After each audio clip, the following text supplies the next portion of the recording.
joining me today, where I am going to be having the pleasure and the honor of having a very special guest. He is a person that I admire greatly for his various contributions to the left-hand path. I have long been a fan of his YouTube channel and have learned so very much from the videos and the information that he shares, and he is such a delightful and inspiring person. Greetings, Jeremy. Thank you so very much for being here today. Hi, Maggie. Thanks so much for inviting me to be part of this project. I really enjoy your channel, so it's an honor to be interviewed on it. Welcome, Jeremy. I'm so glad that you could make it. For those who may be new to the left-hand path and may not be familiar with you, can you please tell us a little bit about yourself? Who is Jeremy Crow? Who is Jeremy Crow? Wow. Okay, well, it's me. I'm Jeremy Crow. I'm just a dude. I'm a regular guy. I am First Nations, aka Native American, from the Ojibwe tribe.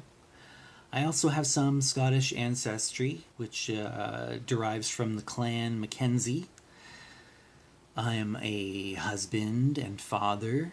I work in technology, in particular wireless telecommunications. And I also happen to be a left-hand path occultist. In particular, I resonate most strongly with the label Luciferian. And considering the topic of your channel, I imagine that's what we want to focus in on here. I'm also a YouTuber like yourself. I've put out a ton of videos on esoteric subjects, in particular left-hand path occultism. And lucid dreaming. I've done a lot of lucid dreaming videos. I've also done a bunch of public lectures, including at the University of Toronto, for example. I've been involved in a lot of different esoteric orders over the years, including right-hand path and left-hand path orders. And I've been an officer in several of them. I've also founded a few of my own esoteric orders, including the Ziggurat of Enki, the Titanic Order of Prometheus, and Le Temple des Élus de la Flambeau Noir, which in English means the Temple of the Elect of the Black Torch. I also founded the very first non-sectarian International Left-Hand Path Conference. So there have always been these various different conferences for specific esoteric orders, but they're kind of like independent silos where they weren't really interacting with one another. They're just for members of that particular esoteric order. But the vision I had was that I wanted to get people from across the left-hand path and even beyond to get in the same room as one another and sharing knowledge, sharing camaraderie with one another, and it ended up being beautiful. It was amazing. When you get people in the same room together, something magical happens. Old rivalries dissolve, people get inspired, and yeah, the very first one was in 2012 in Toronto, Canada, and I've produced multiple international conferences in other cities and countries since then, and people that have co-hosted these events with me have also gone on to produce their own independent left-hand path conferences in other countries and other cities as well. So it's this big thing now that's happening around the world, and I'm very proud of that. I've also founded the Luciferian Research Society, which is kind of like the spirit of the International Left-Hand Path Conferences, but in an online format, like an online community center, you could say, a hub for people of all the different traditions to get together and interact with one another, to find people to collaborate on projects with, to promote their various different projects, etc., and just to share knowledge and camaraderie with one another as well. And that's been going on even before the very first International Left-Hand Path Conference. In fact, the Luciferian Research Society inspired these conferences. That really is amazing. You have done a lot for the left-hand path community, and I want you to know that your efforts are greatly appreciated and that they have helped so many. Were you always involved with the occult? If not, what religion, if any, were you raised in? I was always very spiritual as a child, and I had a very questioning nature. So, when I was a very young boy and I learned to read, one of the very first things that I read was the Bible.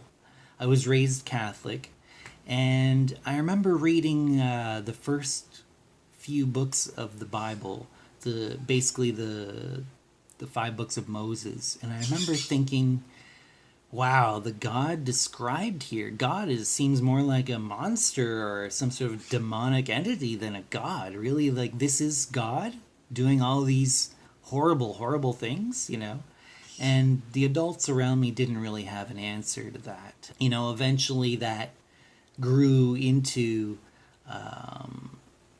Gnostic thought within myself. So I eventually grew into it was a very gradual evolution of my own spiritual ideas that when I started out being Catholic, of course, because that's what I was raised in. But as I said, I was questioning things quite intensely. And eventually, when I became a teenager, I really started to question, even more. Now, as a child, I did get exposed to other esoteric concepts and practices. My father taught me how to read tea leaves. His mother, my grandmother, she would do card reading with regular playing cards. It was interesting because what she would do is sometimes I would go over to her place and hang out with her, and she would be playing solitaire, and I would sit down beside her and she'd be playing solitaire, and then she would turn it into a reading. So when a card would flip up, she would interpret that card for me. So that kind of thing influenced me very early on. And eventually, as I said, my questioning ended up growing into a search, an exploration of various different world mythologies, world religions, esoteric practices and traditions. And I, got involved in Freemasonry and ritual magic. Another thing that's been around actually my whole life was lucid dreaming. I started, my first lucid dream was very, very young.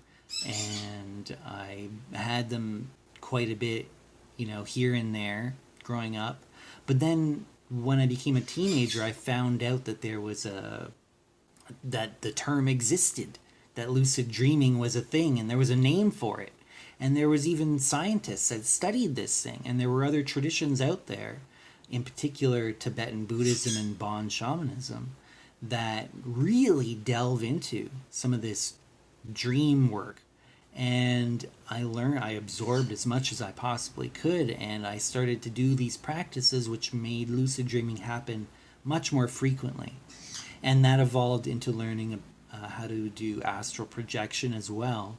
Where did your journey on the left-hand path begin? And how has it evolved over time along with you? It was actually within Freemasonry and Gnostic Christianity that something clicked, and I realized that I was a Luciferian. That word Lucifer, I really suddenly, all of a sudden, I understood it. I was like, oh, yes, that's what I've been looking for this whole time. And I'd just been afraid to admit it myself because of the connotations to it that in popular culture, not the true meaning of it, but the kind of the propaganda about it that you hear all the time. That caused me to be afraid of it in some sense until I really suddenly understood it, and then I realized that I was a Luciferian. And that was over 20 years ago that I recognized that I was a Luciferian, and I started a website, jeremycrow.com. back then, and I started putting out articles, and I created actually a online study group called Darkness Visible. And it was interesting because it was a Gnostic Luciferian study group, and it ended up attracting a bunch of people that were involved with the Gnostic Christian church that I was involved with. And actually, that was something I hadn't mentioned yet, but I was very heavily involved in a Gnostic Christian church that came out of Barbados, actually. And my bishop, he went to Barbados. He was actually from Grenada, Carl Emmanuel. Taos Cerinthus is the ecclesiastical name that he took. And he was mentoring me directly. And over the course of about 4 years, I went through all of the minor and major holy orders up to and including priest. So I'm actually an ordained Gnostic priest as well. And I didn't actually end up getting to bishop because at the time I wasn't 40 years old yet. And in that tradition, you were not to be considered to be a bishop or considered for the position of bishop until you were at least 40 years old. But yeah, that was a 4-year process of very intense study and a lot of ritual.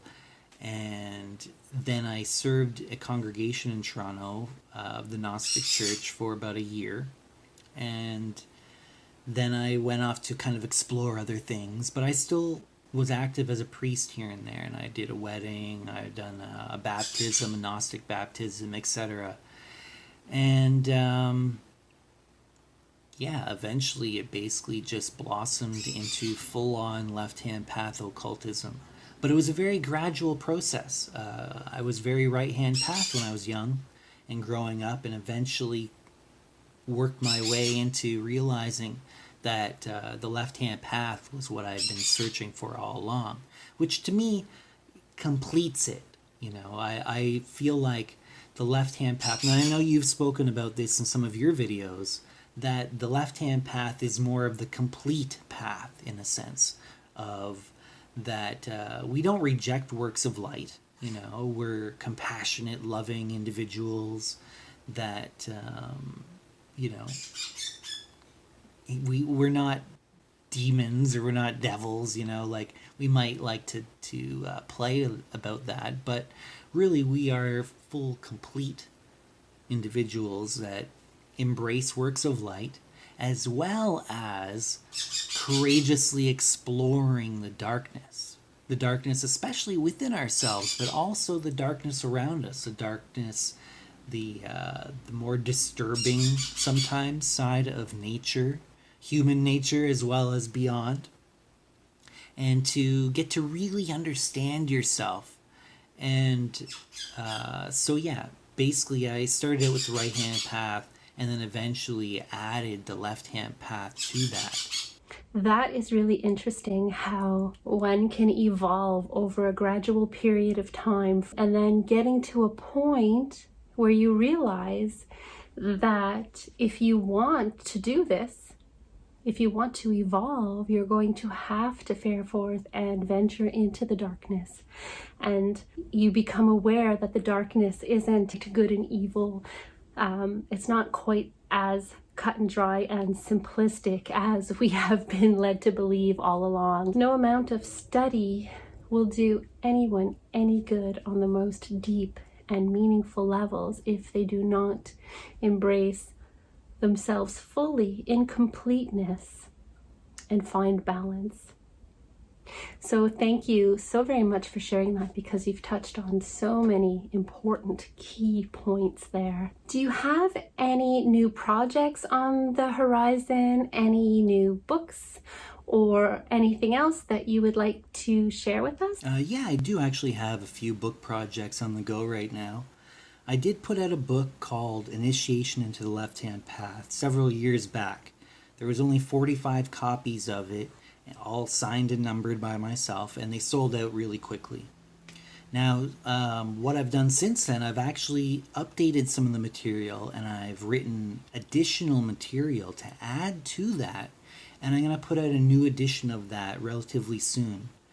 And so that's pretty exciting. I'm actually going to give it a different name as well, a different title of the book, because it's there's a lot of new content and it's more of a different book. I also have another book that I'm working on that I'm very excited about, even more excited about the new edition of Initiation into the Left-Hand Path. Now, as I mentioned before, I'm really into lucid dreaming. That's my main thing. If I had to pick just one esoteric practice to do and I couldn't do any other practice for the rest of my life, I would have to absolutely, without hesitation, I would pick lucid dreaming, which to me also includes astral projection. Astral projection to me is just a different method of getting into that same lucid dreaming state, or astral state, you could say. Now, the thing is, I've been meaning to write a book on lucid dreaming for a long time, but it didn't really inspire me. There's a lot of material out there on lucid dreaming, and I didn't want to just rehash the same old material, put it into my own words, and kind of spit it out there. It would have been okay, it would have been decent, but it just wasn't inspiring to me, you know what I mean? And then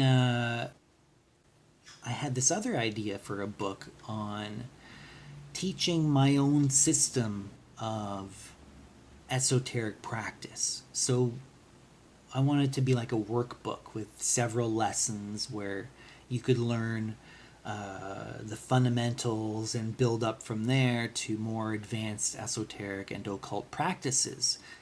In particular, focused on the left-hand path, of course.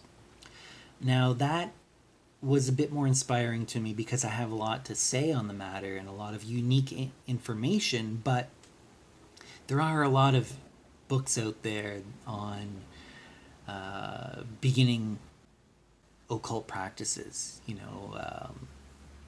A classic one would be Modern Magic by Donald Michael Craig. That was a book that really inspired me growing up. And there's a lot of other books that are very similar in that sense, where it kind of teaches a beginner how to do esoteric practices. And especially Ritual Magic, that seems to be a very popular beginner's guide type book.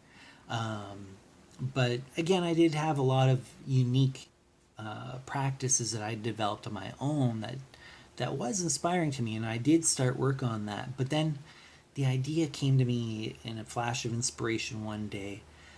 Why not make a lucid dreaming book that actually incorporates other esoteric practices as well? Kind of combine the two ideas into one. And so then really it's a book on lucid dreaming, but much more than that. So it would include things like mental discipline, like meditation, self-hypnosis, and ritual magic, and other esoteric practices. And that would be a way to kind of combine those two ideas, and it actually was much more inspiring to me. So that's something that I'm working on now, and I've taken the material that I had already written for the occult workbook, and I'm reworking it into a book on lucid dreaming that I'm very inspired about. And in fact, the whole thing is going to become very advanced at the end. So it takes a lot of different practices, builds it up from the fundamentals, and the ever-present element would be the lucid dreaming element, and using that as kind of the metaphor for the whole structure of it. And so that's something that I'm very excited about and actively working on. Now, I'm also working on my own tarot. Tarot is something that I've been interested in ever since I was a kid. When my grandmother was reading playing cards for me, and I was introduced to animal oracle cards. And on my dad's bookshelf, I found a book that had some really compelling tarot card images that really burned themselves into my mind as a young man. And when I was 17 years old, I picked up my first tarot deck and started intimately studying that. And that was about, 25 years ago, I guess. And because I'm 42 now, and I've been studying it ever since. And I've developed my own personal internal deck. So any physical deck that I use now, like for example, the Hermetic Tarot, that's probably the one that I use the most. That is actually just a physical proxy for my own internal deck. And it's not a perfect proxy because I've actually made quite a few modifications to the standard template of the tarot for my own internal deck. So I have a different sequence for the major arcana. I've actually even added a few extra cards to the deck. So my personal deck has 81 cards and not 78. The minor arcana I've also slightly tweaked, but not much. So I'm also working on manifesting a physical version of my own internal deck. And so that's a project that I'm very gradually working on. You know, it's hard I want to focus on getting that new edition of my original book out, plus this lucid dreaming book. And then I'll be able to focus more on the tarot project. I am absolutely looking forward to getting my hands on those. Thank you for sharing that with us. Do you offer any services you would like to share with us? Do you have a website? And how can people reach out and contact you? Yes, I do offer services. Most notably, I do tarot reading professionally. And if you go to jeremycrow.com, that's my main website, and you can look at all kinds of different articles, watch videos, etc. on that website. If you go to the top, on the top bar, there's a bar that says tarot. Click on that link, and it'll bring you to an article about developing your own internal tarot deck. But also at the top of that article, there's a link that you can click that will bring you to a place where you can purchase a reading from me. Or you can just go to jeremycrow.com and click the shop link at the top to go directly to my shop, and you can purchase a tarot reading from there. What advice do you have to the new Luciferian who is just beginning their journey upon the left-hand path? Do you have any words of wisdom that you would like to share? Advice for a new Luciferian? Yeah, absolutely. I would say one of the most important things is to rid yourself of any of the preconceptions that you'd absorbed about spirituality from right-hand path sources. So there's a lot of things out there that really keep that divide, keep division within yourself active. So I know there's a lot of banishing in right-hand path occultism, and I feel that it gets overused, and I feel like over banishing causes you to reinforce that division within yourself, and it keeps the shadow elements down and suppressed, and you don't want to do that. You want to explore the shadow. You want to understand the aspects of your own shadow and to integrate it and to give it a healthy expression. Other advice I would give is to absorb everything, especially I would say world religions and mythology in particular. Mythology and folklore I've found to be very inspiring in terms of the archetypes that they express. Some of the ones to look into in particular would be Prometheus from the Greco-Roman tradition, and Enki from the Sumerian Babylonian tradition. Those are two of the ones that I would really look into in particular. And I mean, I'm biased. I'm really into the Sumerian stuff, so I'm gonna recommend stuff that I found valuable. But Yeah, I find that mythology and folklore in particular I've found very inspiring, and it can help inspire you to create your own rituals and your own practices as well. And just to question authority, don't ask for permission. This is a really important one. Do not ask permission. I know that in a lot of traditional esoteric traditions, you will have things like you can't participate in these particular rituals unless you get sanction from some authority figure. You need a charter to start a lodge of this esoteric order or that, and you need to get permission to explore the content of a different grade or a different degree within that order. Don't ask for permission. Don't wait for somebody to tell you it's okay for you to study this. It's okay for you to practice that. It's okay for you to create a group that does these types of rituals. Don't ask permission. Don't pay for permission either. That's the other thing too. If you have to pay someone to do a ritual, I don't know, doesn't seem very left-hand path to me. Just get a hold of the material. You may have to pay for the material. That's one thing, But I support that too. You should pay for content like a book or something rather than stealing the book if you value it, because that author put a lot of effort and research into producing that book. And most authors have a massive amount of free material out there. It's the least you could do to buy the book, But once you have the content, whether it's from a free source or it's a book that you purchased, once you have that material, don't ask for permission to do it. Just do it.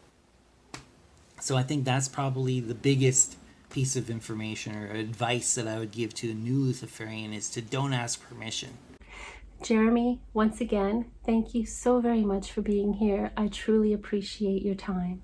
Thanks again for having me on your show. For those of you who would like to learn more about Jeremy Crow and get in touch with him for his services or to read his works or watch the variety of very interesting content that he has on his YouTube channel, as well as the Luciferian Research Society, all of those links will be posted below for your convenience, and I do hope you take advantage of them and utilize them as a tool in your own personal evolution.